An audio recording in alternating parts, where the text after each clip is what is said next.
स्वागत है दोस्तों। आज हम एक ऐसी कमाल की कहानी देखने वाले हैं जो आपको सोचने पर मजबूर कर देगी। यह कहानी है एक पढ़े लिखे जिला अफसर और एक स्वाभिमानी लेखक की। अफसर और लेखक दोनों एक दूसरे की तारीफ करते हैं, पर उनके बीच एक इनविजिबल दीवार खड़ी है।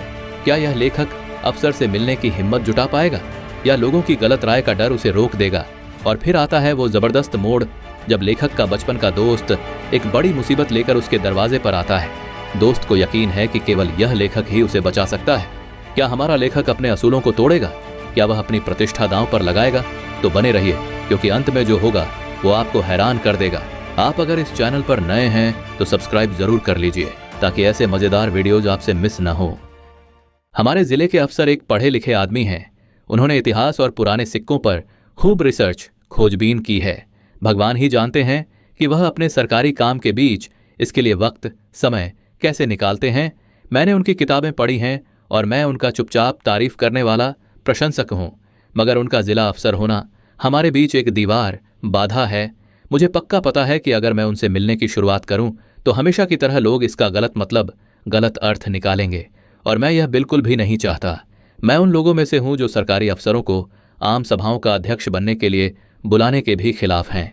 जब भी मैं सुनता हूं कि किसी स्कूल, अस्पताल या विधवाओं के घर का नाम किसी गवर्नर, राज्यपाल के नाम पर रखा गया है, तो मुझे अपने देश के लोगों की सोच, मानसिकता पर अफसोस होता है। एक दिन जिला अफसर ने मुझे बुलाया। मैं एक बड़ी मुश्किल दुविधा में फंस गया। मैंने जिन दोस्तों से राय ली, उन्होंने मुझे मत जाओ की सलाह दी। उनका कहना था कि अगर यह किसी सरकारी काम के लिए होता तो तुम्हारे पास कोई रास्ता, विकल्प नहीं होता, लेकिन इस मामले में उन्होंने मुझे एक निजी बातचीत के लिए बुलाया था, इसलिए मेरा जाना जरूरी नहीं था। उन्होंने तो यहां तक कहा कि इस तरह बुलाकर उन्होंने मेरी बेइज्जती की है। अगर वह तुमसे मिलने के लिए इतने उत्सुक हैं तो वह तुमसे मिलने क्यों नहीं आते? ये हिंदुस्तानी अफसर कब समझेंगे कि ऑफिस के बाहर वे किसी भी दूसरे आदमी की तरह ही अच्छे या बुरे हैं। शायद वे अपनी पत्नियों के साथ होते हुए भी यह नहीं भूल पाते कि वे अफसर हैं। एक और दोस्त जिसके पास सरकारी अफसरों के मजाकों का खजाना था, उसने उस अफसर की कहानी सुनाई जो अपनी पत्नी को लाने अपने ससुराल गया था। जब ससुर ने जिद की कि लड़की को एक और महीना उनके साथ रहने दिया जाए, तो अफसर गुस्से में लौटा और ससुर की गिरफ्तारी के लिए गिरफ्तारी वारंट जारी करवा दिया। अगले दिन वह बुजुर्ग आदमी बेटी के साथ आया और माफी मांगी। उसकी राय में ये जिला अफसर बड़े अकड़ू, घमंडी होते हैं और उसने मुझे उनसे दूर रहने की सलाह दी। उसका मानना था कि चूंकि मुझे न तो नायब तहसीलदार बनना है और न ही अपने बेटे के लिए सिफारिश करवानी है, इसलिए उनकी जान पहचान से मुझे बहुत कम फायदा होने वाला है। अगर मैंने कोई कहानी या लेख लिखा जिसे बगावत भरा, देशद्रोही माना गया, तो भी मैं गिरफ्तार तो हो ही जाऊंगा, और केवल इसलिए मुझ पर कोई दया नहीं दिखाई जाएगी कि मैं जिला अफसर को जानता हूं। मगर मैंने अपने दोस्तों की अक्ल की बातों, समझदारी भरी सलाह को नहीं माना, सिर्फ इसलिए किसी का बुलावा ठुकरा देना क्योंकि वह जिला अफसर की तरफ से था, मुझे अच्छे व्यवहार के नियमों, कैनन ऑफ गुड मैनर्स के खिलाफ लगा। इसमें कोई शक नहीं कि अगर वह मुझसे मिलने आते तो उनकी इज्जत, प्रतिष्ठा कम नहीं होती। लेकिन आखिरकार इस देश में जिला अफसर एक बड़ा आदमी, महत्वपूर्ण व्यक्ति है और एक लेखक एक मामूली इंसान, साधारण व्यक्ति है। यह इंग्लैंड या अमेरिका जैसा नहीं है जहां एक प्रधानमंत्री भी किसी लेखक से मिलने को मान सम्मान की बात समझेगा। यह भारत है जहां कभी हर अमीर आदमी के पास भीड़ लगाकर जाते हैं, जहां लेखक इनाम पाने की उम्मीद में बिना बुलाए ही राज्याभिषेक समारोहों में पहुंच जाते हैं। मैंने खुद से कहा, वह जिला अफसर है और तुम एक मामूली लेखक हो। जब तुम्हें खुद पर इतना गर्व है तो उसे क्यों नहीं होना चाहिए वह जो जिले का असली राजा है। तुम इसे कमजोरी, बेवकूफ़ी या घमंड कुछ भी कहो, उसकी जगह पदवी के आदमी में यह होना समझा जा सकता है। और हाँ, अगर वह तुम्हारे घर आते तो क्या यह तुम्हारे लिए एक बड़ी आफत, समस्या खड़ी नहीं कर देता? तुम्हारे घर में एक ढंग की कुर्सी तक नहीं है। तुम्हें 3 पैसे में 24 बीड़ियाँ पीने की आदत है। तुम उनके लिए महंगे सिगार कहाँ से लाते? तुम तो उनका ब्रांड भी नहीं जानते और न ही जानते हो कि वे कहाँ मिलते हैं। भगवान का शुक्र है कि वह तुमसे मिलने नहीं आया, नहीं तो तुम्हें कम से कम 4-5 रुपये खर्च करने पड़ते और फिर भी लगता कि तुम उनका ठीक से स्वागत, मनोरंजन नहीं कर पाए। और अगर तुम्हारी बदकिस्मती से उनकी पत्नी भी आ जाती तो क्या तुम्हारी पत्नी उनका स्वागत, सत्कार कर पाती?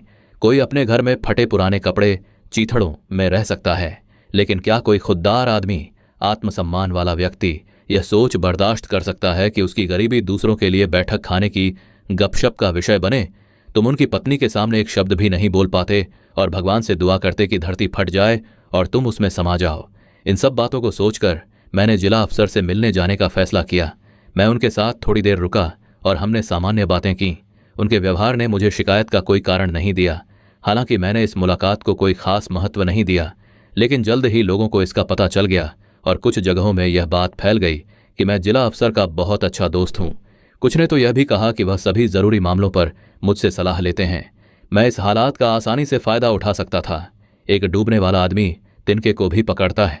मेरे लिए लोगों को यह यकीन दिलाना मुश्किल नहीं होता कि मेरे जरिए वे जिला अफसर से फायदे मेहरबानियां पा सकते हैं, लेकिन मैंने इसे एकदम नीच और बेईमान काम माना। बहुत से लोग मेरे पास आए, कुछ को पुलिस से शिकायत थी, कुछ इनकम टैक्स अफसरों की मनमानी जबरदस्ती की कहानियां सुनाने आए थे। दूसरों ने जिला ऑफिस में भेदभाव की शिकायत की, जहां बिना लायक अयोग्य लोगों को तरक्की प्रमोशन मिल रही थी।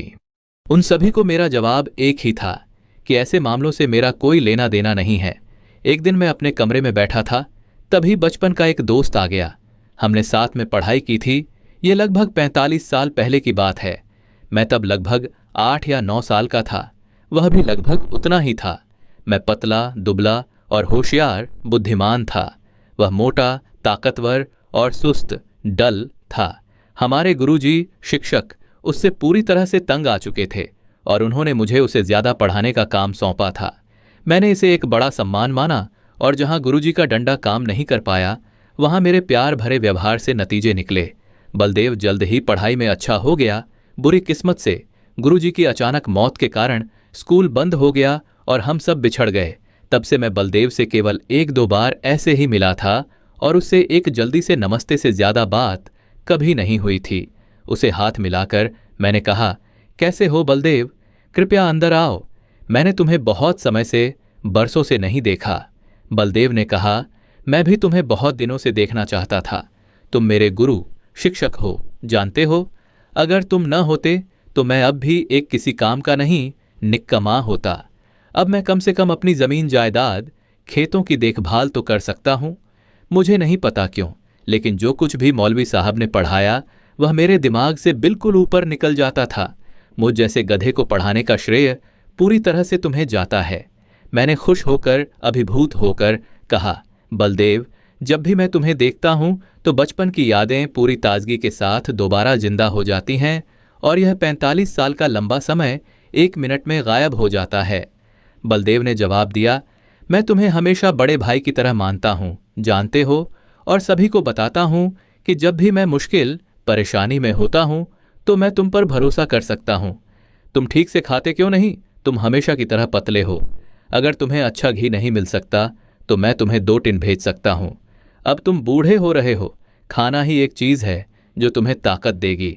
मुझे देखो, मैं आज भी 1 सेर दूध और पांव भर घी के अलावा थोड़ा मक्खन खा सकता हूं। मुझे ठीक ठाक फिट रहना है। भले ही पूरी जिंदगी बच्चों को पालने पोसने में गुजार दी, क्या वे मेरी चिंता करते हैं? अगर मैं बीमार पड़ जाऊं तो वे यह भी पूछने नहीं आएंगे कि मुझे किसी चीज की जरूरत है या नहीं। हाँ, मैं तुम्हें अपने सबसे बड़े बेटे के बारे में बताने आया हूं। तुम जानते हो कि वह भी मेरी तरह एक ताकतवर और अच्छी कदकाठी का आदमी है और कभी भी किसी की जोर जबरदस्ती मनमानी बर्दाश्त नहीं करता। वह कई बार पुलिस से झगड़ चुका है और वे हमेशा उसे फंसाने का मौका तलाशते रहे हैं। हाल ही में जब गांव में एक डकैती हुई तो उन्हें अपना मौका मिल गया और जांच के दौरान उन्होंने उसे फंसा दिया। वह गिरफ्तार है और पिछले 1 हफ्ते से जेल में है। यह case deputy collector Shri Mohammad Khalil की अदालत में दायर है। दरोगा साहब और वह बहुत अच्छे दोस्त हैं और मुझे यकीन है कि मेरे बेटे को सजा मिलेगी। तुम्हारे सिवा कोई उसे बचा नहीं सकता। अगर उसे सजा हो जाती है तो पूरा परिवार तबाह हो जाएगा। मैं तुमसे कुछ भी गलत गैर कानूनी करने की उम्मीद नहीं करता। तुम्हें बस जिला अफसर के पास जाकर यह बताना है कि यह पूरी तरह से झूठा मामला है और उन्हें मामले की खुद जांच करनी चाहिए। तुम मेरे बचपन के दोस्त और मेरे गुरु हो, कृपया मना मत करना। मैं जानता हूं कि तुम्हें ऐसे मामलों में पड़ना पसंद नहीं है और यह ठीक भी है, लेकिन इस मामले में तुम्हें ऐसा सोचना चाहिए जैसे तुम्हारा अपना बेटा मुश्किल में है। अगर यह केस एकदम झूठा ना होता तो मैं तुम्हें तकलीफ परेशान नहीं देता। लड़के की मां जी भर के रो रही हैं। उसकी पत्नी ने उसकी गिरफ्तारी के बाद से कुछ नहीं खाया है। सच कहूं तो जब से उसे ले जाया गया है घर में कुछ भी नहीं पका है। अगर उसे सजा हो जाती है तो मुझे यकीन है कि ये दोनों औरतें मर जाएंगी। मैंने उन्हें यह कहकर धीरज तसल्ली दिया है कि जब तक तुम जिंदा हो कोई भी लड़के को नुकसान नहीं पहुंचा सकता। मैं एक गहरे संकट में था। मैं जो भी ऐतराज कर सकता था बलदेव सिंह ने उन सब का जवाब पहले ही दे दिया था। मुझे कोई ठीक बहाना नहीं सूझा और आखिरकार इस मुश्किल से निकलने के लिए मैंने कहा, ठीक है, मैं जिला अफसर से बात करूंगा, लेकिन यह पक्का नहीं है कि इसका कोई नतीजा निकलेगा। वह अपने नीचे काम करने वालों अधीनस्थों के काम में दखल नहीं देते हैं। बलदेव सिंह ने फिर से कहा, तुम जाओ और उन्हें इस केस के बारे में बताओ। बस यही मैं तुमसे कहता हूं, बाकी सब तो किस्मत पर निर्भर करेगा। क्या तुम कल जाओगे? बलदेव सिंह मुझसे इजाजत लेकर चले गए। मैंने वह लेख पूरा किया जो मैं लिख रहा था और खाना खाने के बाद आराम करने के लिए लेट गया। मेरा उनसे किया गया वादा निभाने का बिल्कुल भी इरादा नहीं था। अगली बार जब मैं उससे मिलता तो मुझे बस इतना ही बताना था कि जिला अफसर ने केस में दखल देना सही नहीं समझा। मैं उस घटना को पूरी तरह भूल चुका था जब 8 दिन बाद बलदेव सिंह और उनका बेटा मुझसे मिलने आए। बेटे ने घुटने टेके और मेरे पैर छुए। बलदेव सिंह ने कहा, यह वही लड़का है, उसे बिना किसी दाग दोष के छोड़ दिया गया है। जिला अफसर ने दरोगा साहब को बुलाया और उन्हें बहुत बुरी तरह से डांटा, फटकार लगाई, उन्हें चेतावनी दी कि अगर भविष्य में वह मासूम और इज्जतदार लोगों को बदनाम करने में शामिल हुए तो उन्हें नौकरी से निकाल बर्खास्त दिया जाएगा। इसके बाद तो दरोगा मुझसे नजर तक नहीं मिला। यह सब तुम्हारी वजह से हुआ है। अगर तुम न होते तो हम बर्बाद हो जाते। तुमने 4 जानें बचाई हैं। जब मैं तुम्हारे पास आया था तो मुझे शक था कि तुम मदद करोगे या नहीं। लोगों ने मुझे बताया था कि तुम्हारे जरिए किसी को कभी कोई फायदा नहीं हुआ, लेकिन मुझे पक्का था कि तुम मेरा साथ नहीं छोड़ोगे, निराश नहीं करोगे। और यह कहकर उसने अपने बेटे को इशारा किया जो बाहर गया और उपहारों का एक बड़ा बंडल ले आया। मेरे बार बार मना करने, जोर देने के बावजूद उन्होंने उसे वापस लेने से मना कर दिया और मुझमें उन्हें यह बताने की हिम्मत, साहस नहीं हुई कि मैंने इस इनाम के लायक कोई काम नहीं किया था।